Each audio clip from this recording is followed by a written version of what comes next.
우리 모든 주의 성도님들과 함께 하시기를 예수님의 이름으로 축원합니다. 아멘. 예.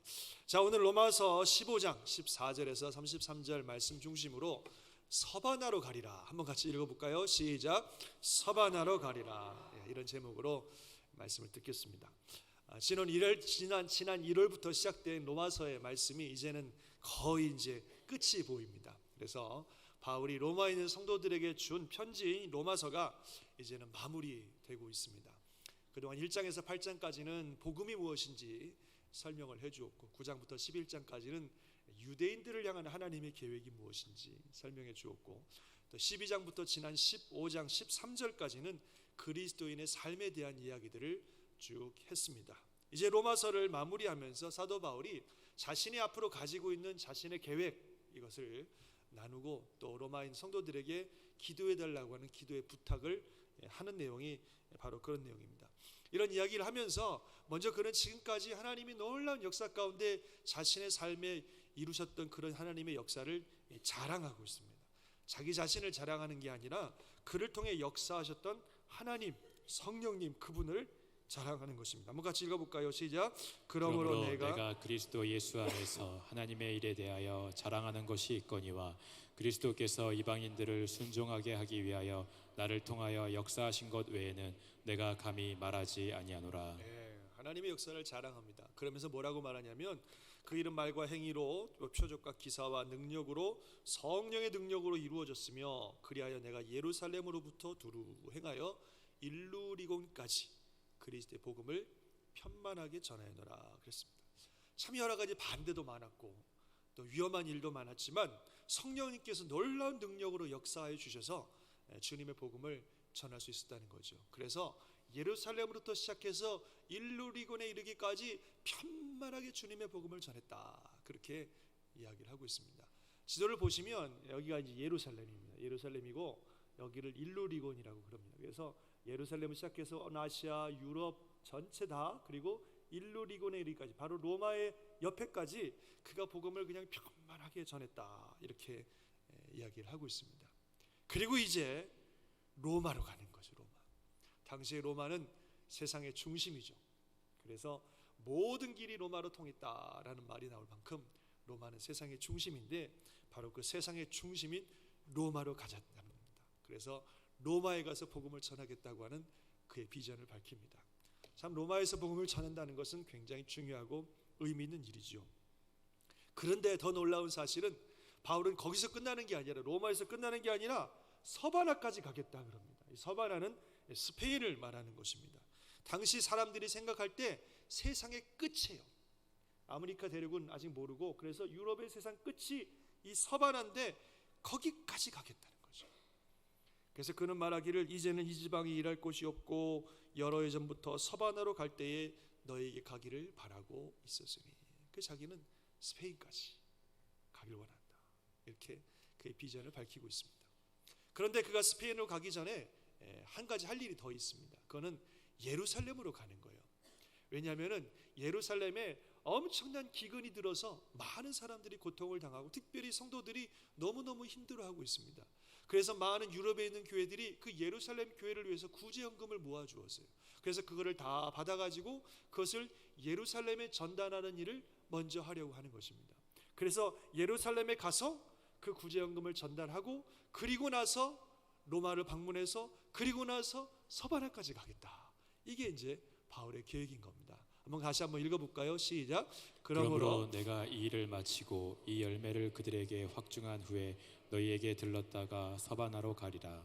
예, 바로 이 일이 그 구제의 일을 말하는 건데 마치고 너희 로마에 들렸다가 서바나까지 가겠다. 이제 바울이 그렇게 얘기를 했습니다.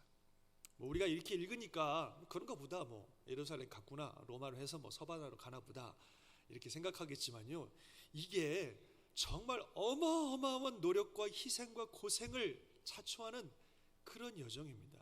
먼저 지리적으로 봐도요 지금 바울이 이 편지를 로마서를 쓴 게 고린도에서 여기가 고린도인데요 이 고린도에서 쓰고 있는데 여기서 예루살렘까지는 약 1300km가 됩니다. 그리고 예루살렘에서 로마까지는 약 2400km가 됩니다. 그리고 로마에서 서바나까지는 약 1100km나 됩니다. 전체 다 합치면 적어도 4800km나 되는 여정이에요. 마일수로 따지면 3000마일이 넘는 길입니다. 그런 길을 지금 가겠다는 거예요. 요즘이야 뭐 비행기 타고 다니지만 그 당시엔 비행기 타고 다니는 것도 아니고 잘해봐야 말 타는 거고 아니면 걸어가든지 배 타고 가든지 그렇게 다니는 길입니다. 정말 너무너무 멀고 너무너무 힘들고 또 심지어는 너무너무 위험하기까지 한 그런 여정입니다. 실제로 바울이 고린도에 있다가 나중에 예루살렘으로 또 예루살렘에서 로마로 가는 여정 속에 죽을 뻔한 게 한두 번이 아니에요. 그게 예루살렘으로 가서 구제연금을 전달하려고 예루살렘에 갔는데 거기서 체포가 됐습니다. 유대인들에게. 그래서 감옥에 갇혀 있는데요. 이 바울을 너무너무 미워하는 유대인들이 바울을 어떻게든지 죽이려고 그랬습니다. 심지어는 바울을 죽이기 전에는 먹지도 마시지도 않겠다고 하는 결사대까지 조성이 돼서 어떻게든지 바울을 죽이려고 굉장히 애를 썼어요. 정말로 얼마나 목숨이 위태로운 순간인지 모릅니다. 하나님의 은혜로 보호를 받아서 그나마 그가 목숨을 유지했고 그리고 그가 로마 군인들의 비록 죄수의 몸이긴 합니다만 로마 군인들의 호송을 받으면서 로마로 갈 수 있는 은혜를 얻었습니다. 그런데 로마로 가는 여정에 또 죽을 뻔했어요. 이번에는 태풍을 만나서 죽을 뻔했습니다. 그 배가 가다가 태풍을 만나가지고 바다에서 헤매기를 자그마치 14일을 헤맸어요. 2주를 이 배가 이리저리 헤매면서 배가 다 부서지고 먹을 것 다 떨어지고 정말 죽을 뻔했습니다. 하나님의 은혜 가운데 그 배가 멜리데라는 섬에 들어가게 되고 거기서 구원을 받아서 간신히 로마로 들어가게 됐습니다. 정말 어느 것 하나 이 여정이 쉽지 않아요. 너무 어렵고 너무 멀고 위험한 그런 여정이기도 합니다. 정말 생명을 거는 그런 여정입니다. 그런데 바울이 이제는 로마로 만족하는 게 아니라 로마에서 서바나까지 스페인까지 가겠다는 겁니다. 말씀드린 것처럼 이 땅끝까지라고 하는 그곳은 도대체 얼마를 가야 되는지 어떻게 가야 되는지 어떤 위험이 기다리고 있는지 알 수 없는 그곳까지 가겠다는 거예요. 도대체 왜 그럽니까? 왜 바울이 그 스페인까지 서바나까지 가겠다고 그럽니까? 그것이 주님의 명령이기 때문에 주님의 뜻이기 때문에 그런 줄 믿습니다. 그 주님의 복음이 예루살렘에서 시작해요. 온 유대와 사마리아와 땅끝까지 이르리라고 하는 그 주님의 말씀에 따라 그야말로 땅끝까지 그가 갈 수 있는 끝까지 복음을 전하겠다고 하는 것이 사도 바울의 결단인 것입니다.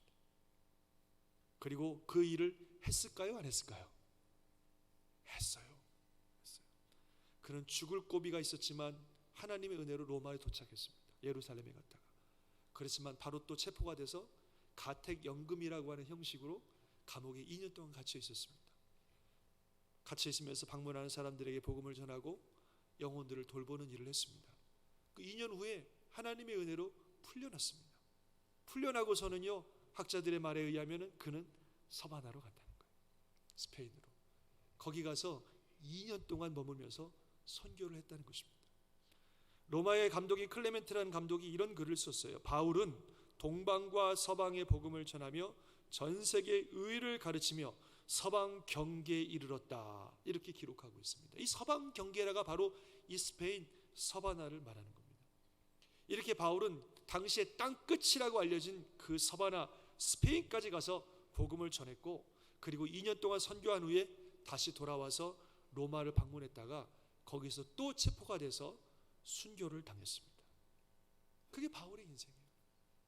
정말 그의 생에 다하는 그날까지 그가 갈 수 있는 땅 끝까지 가서 복음을 전하다가 주님의 일을 감당하는 그런 사람이 바로 바울이었습니다.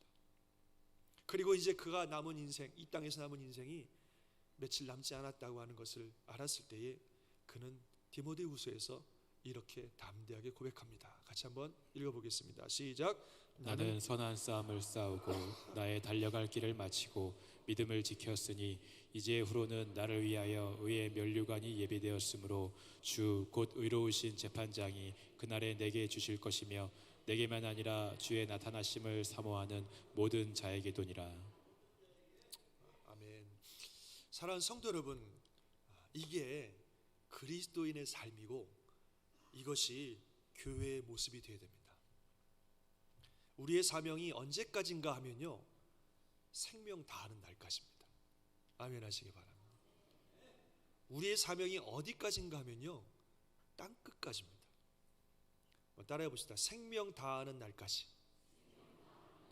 땅 끝까지. 그것이 우리 교회의 사명이고 그것이 우리 성도의 사명입니다. 사도 바울이요, 정말 복음을 위해서 열심히 살았던 분입니다. 말씀드린 것처럼 성령의 역사 가운데 예루살렘으로부터 일루리곤에 이르기까지 모든 주요 도시들을 대부분 방문하면서 복음을 전하고 정말 목숨 걸고 복음을 전했던 사람입니다. 그리고 이제 그가 세상의 중심인 로마까지 갔어요. 그리고 로마에서 복음을 전했습니다. 그러면 이 정도면 됐다고 생각할 뻔도 하지 않겠습니까? 로마에 도달했을 때 바울은 나이도 많이 이제 먹었습니다. 그리고 그동안 한 번 나갔다면 2년 내지 3년이나 걸리는 선교 여행을 3번씩이나 하면서 많은 나라들을 다니면서 복음을 전했습니다.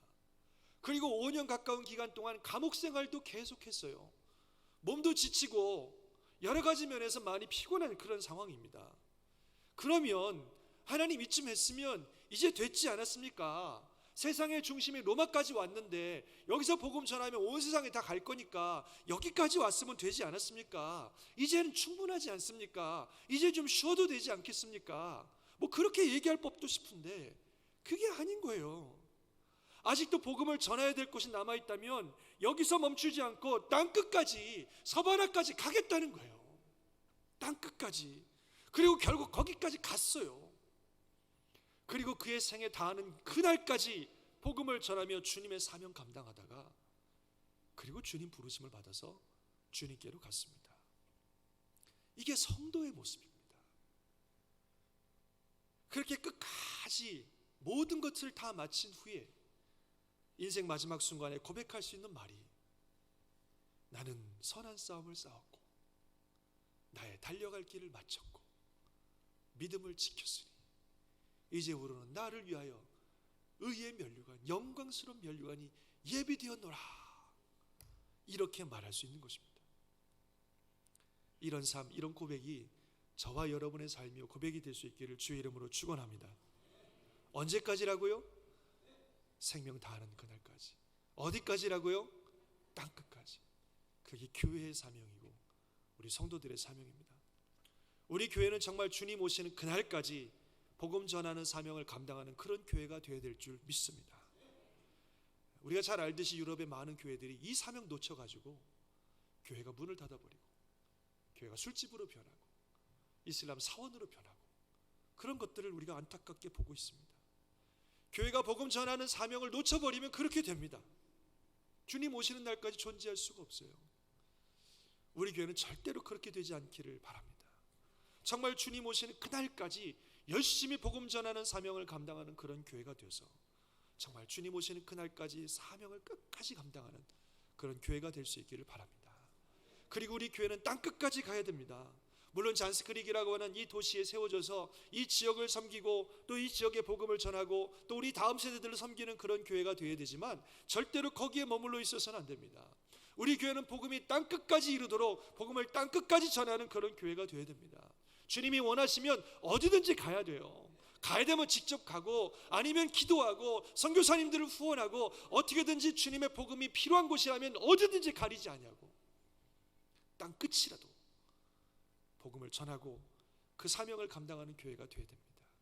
하나님께서 우리에게 허락하신 이 축복, 이 복음, 이 은혜가 우리 교회로부터 흘러서 온 땅끝에 이르도록 그렇게 주의 사명 감당하는 그런 교회가 되어야 될 줄 믿습니다. 그런 교회가 될 수 있기를 주의 이름으로 축원합니다. 그게 우리 교회 사명입니다. 교회뿐만 아니라 저와 여러분 한 분 한 분도 다 그렇습니다.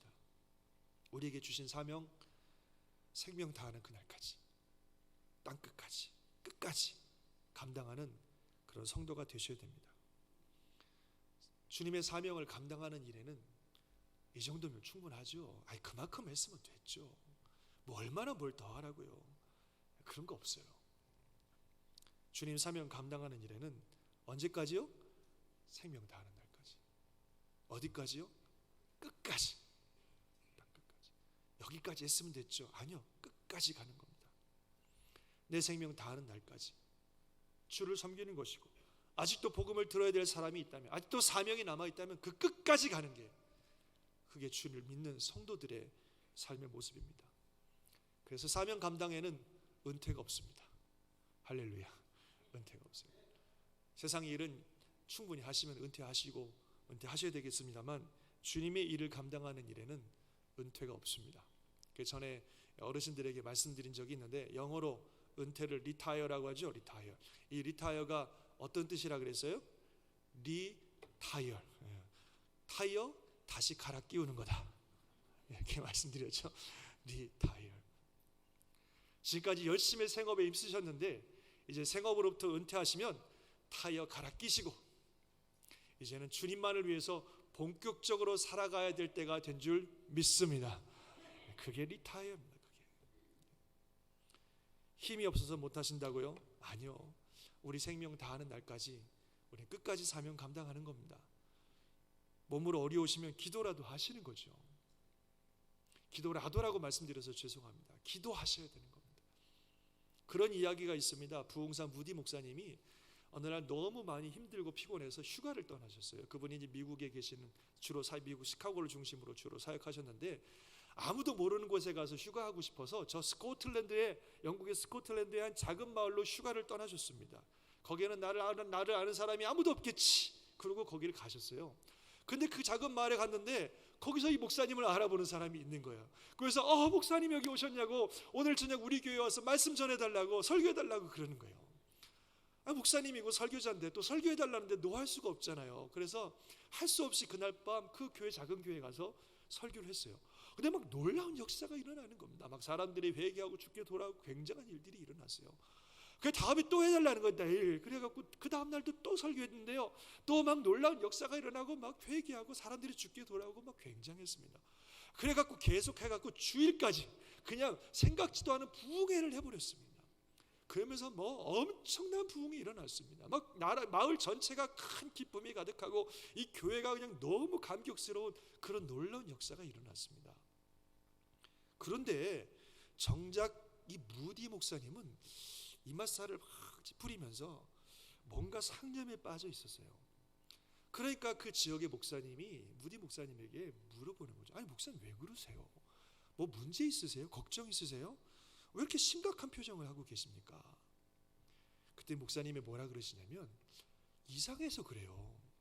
제가 지금까지 기도 없이 집회를 했을 때 부흥을 경험한 적이 없는데, 이 집회는 제가 휴가 때문에 왔다가 얼떨결에 한 거란 말이죠. 전혀 기도 준비를 안 하고 그냥 했는데 어떻게 이런 놀라운 하나님의 역사가 일어날 수 있냔 말입니까?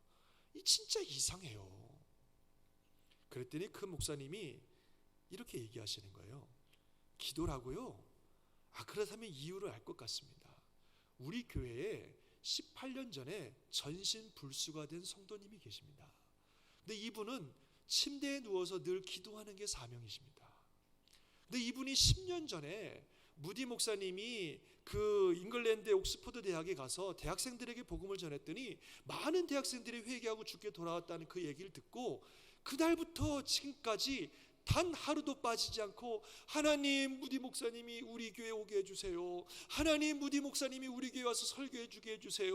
우리 교회 부흥이 일어나게 해주세요. 그거를 매일 기도했다는 거예요. 그분이.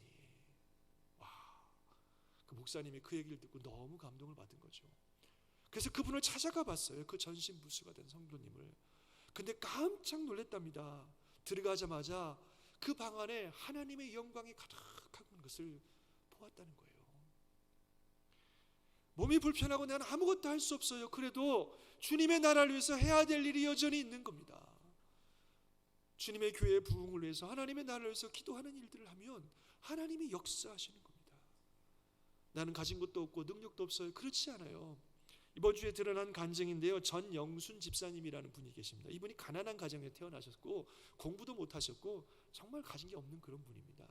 그런데 참 하나님의 은혜로 똑똑한 남편을 만났어요. 그래서 남편이 미국 유학 가는 바람에 같이 유학길을 떠났습니다. 유학생을 하면서 재정이 넉넉치 않아서 베이비시터 하셨어요. 아이들 돌보는 그런 일을 하셔서 재정을 좀 감당하고 그러셨는데, 어느 날 예수님을 만난 거예요. 복음을 깨닫고 예수님을 만나고 너무너무 좋아갖고 정말 주님께 영광 돌리는 삶을 살고 싶은데 주님이 전도하라 그러시는 겁니다.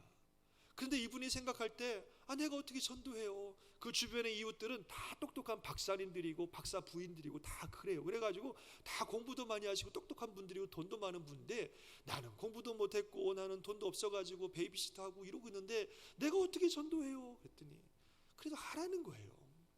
그래서 이분이 자기가 베이비시터에서 번 돈을 가지고 음식 만들어서 그 박사 부인들 열심히 갖다 줬어요. 그분 말로는 정말 바닥부터 섬기면서 전도했다고 표현하시더라고요. 어떻게 됐겠어요?